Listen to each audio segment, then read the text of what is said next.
m'appelle Clara. Il y a quelques semaines, j'ai fait une erreur qui a failli gâcher ma vie. Voici mon histoire.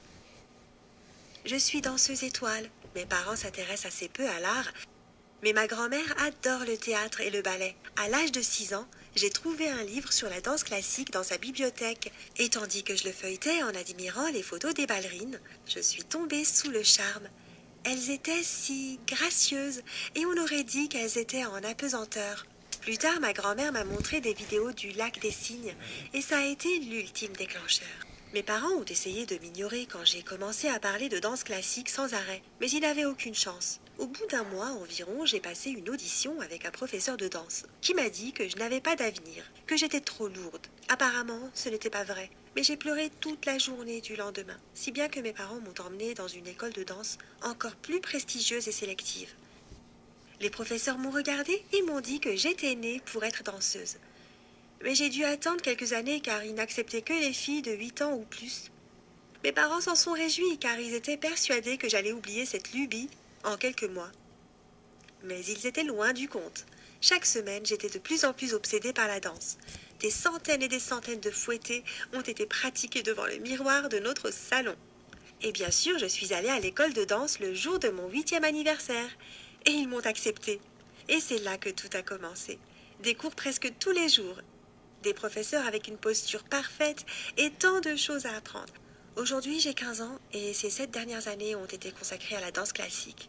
À l'âge de 12 ans, j'ai commencé à dormir au dortoir de l'école du lundi au vendredi, car elle se trouve à environ 1h30 de route de notre ville. Bon, je suis peut-être un peu trop entrée dans les détails. Quoi qu'il en soit, à ce moment-là, j'avais déjà participé à beaucoup de spectacles et de compétitions. Et bien sûr, j'ai intégré le corps du ballet, ce qui signifie que je faisais partie de la troupe de danseuses et les filles un peu plus âgées avaient les rôles de danseuses principales, ou comme nos professeurs aiment les appeler, de premières ballerines. Et j'attendais patiemment mon tour d'en être une. Et c'est finalement arrivé il y a environ 6 mois. Notre spectacle pour le nouveau semestre était La Belle au bois dormant de Tchaïkovski. Et vous savez quoi? J'ai été choisie pour être la première ballerine. J'étais tellement heureuse. Bien sûr, je me suis mise à m'entraîner 2, voire 3 fois plus qu'avant. Je savais qu'en décembre, l'un des concours de danse les plus prestigieux aurait lieu et que mon école y participait habituellement. Quelques semaines plus tard, notre professeur nous a annoncé que nous allions participer au concours avec notre pièce, La Belle au bois dormant. Ce qui veut dire que j'allais être la danseuse principale. Tout est arrivé si vite. C'était un rêve devenu réalité. Je ne pouvais m'empêcher de penser à toutes les opportunités qui allaient s'ouvrir à moi. Chaque année, toutes les filles qui participent au concours et certains des professeurs se rendent en train dans la ville où se déroulent les épreuves. Et ça ne me dérangeait pas du tout. Ma mère m'a aidée à faire ma valise une semaine avant le départ, en prenant soin de ne rien oublier et aussi de me préparer à tout ce qui pourrait arriver. J'ai pris tellement de précautions et de choses que même si ma jambe se décrochait de mon corps, 5 minutes avant le spectacle, j'aurais une solution. Notre train partait à 9h du matin et la veille du voyage, je n'ai pas réussi à m'endormir. J'étais tellement excitée et effrayée à la fois que je n'ai quasiment pas fermé l'œil avant 5h du matin.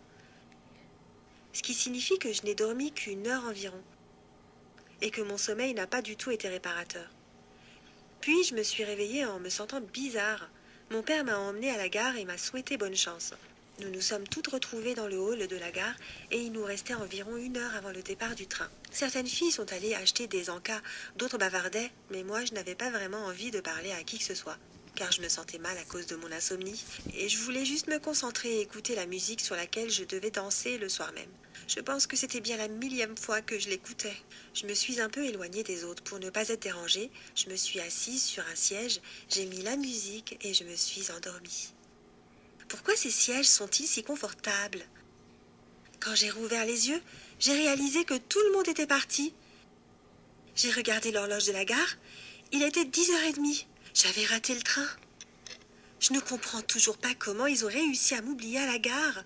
D'accord, les professeurs ont beaucoup de filles à gérer, mais je pensais au moins que mes amis se demanderaient où j'étais. De toute façon, c'était ma faute. Et le spectacle aurait quand même lieu sans moi. 2 autres filles connaissaient parfaitement le rôle et pouvaient me remplacer au cas où je tombais malade, par exemple. Et elles n'allaient pas se faire prier. J'ai commencé à penser qu'elles avaient peut-être quelque chose à voir avec le fait qu'on m'ait laissée à la gare, mais j'ai essayé de vite chasser ces mauvaises pensées. Bref, la première chose que je me suis dite est « Ne panique pas ». Je me suis levée et je suis allée vérifier les horaires des trains. Le train suivant partait en fin d'après-midi, ce qui signifiait que je n'arriverais pas à temps pour le spectacle. Je ne savais plus quoi faire. J'ai paniqué, j'ai appelé mon père et j'ai fondu en larmes. Je pensais que tout était fini. Mon père n'y connaît peut-être pas grand-chose en ballet, mais il a toujours su que c'était important pour moi. Et il est le meilleur pour m'aider à trouver une solution à tout. En une dizaine de minutes, il a trouvé un itinéraire que nous pouvions prendre en voiture pour être là-bas, dans environ 6 heures, ce qui veut dire que je pourrais arriver à temps. Et en un quart d'heure, il est arrivé à la gare, prêt à m'emmener.